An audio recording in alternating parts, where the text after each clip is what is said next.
പണം വാങ്ങി തടവുകാർക്ക് അനധികൃതമായി സൗകര്യങ്ങൾ ചെയ്തുവെന്ന കണ്ടെത്തലിൽ ജയിൽ ഡിഐജി MK വിനോദ് കുമാറിനെതിരെ വിജിലൻസ് കേസ്.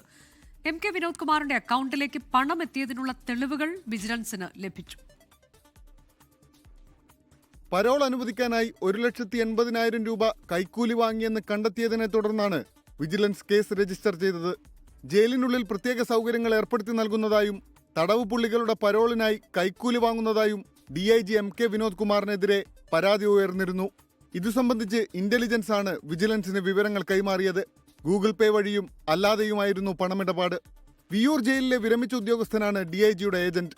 പണം വാങ്ങുന്നത് ഈ ഉദ്യോഗസ്ഥൻ വഴിയാണ്. സ്ഥലം മാറ്റത്തിനും ഉദ്യോഗസ്ഥരിൽ നിന്നും DIG പണം വാങ്ങിയിട്ടുണ്ട് എന്നാണ് റിപ്പോർട്ട്.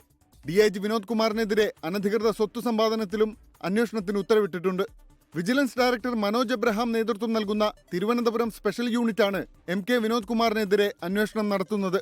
കേസെടുത്ത പശ്ചാത്തലത്തിൽ ഉദ്യോഗസ്ഥനെ സസ്പെൻഡ് ചെയ്യണമെന്നാവശ്യപ്പെട്ട് ആഭ്യന്തര വകുപ്പിന് വിജിലൻസ് ശുപാർശ നൽകും. 24 തിരുവനന്തപുരം. ലോകത്തെവിടെയായാലും ഏത് സമയത്തും 24 വാർത്തകളും ഓഗ്മെന്റഡ് റിയാലിറ്റി പാക്കേജുകളും എക്സ്പ്ലെയിനറുകളും വിശദമായി കാണാൻ ഞങ്ങളുടെ YouTube ചാനൽ നിങ്ങൾക്ക് സബ്സ്ക്രൈബ് ചെയ്യാം.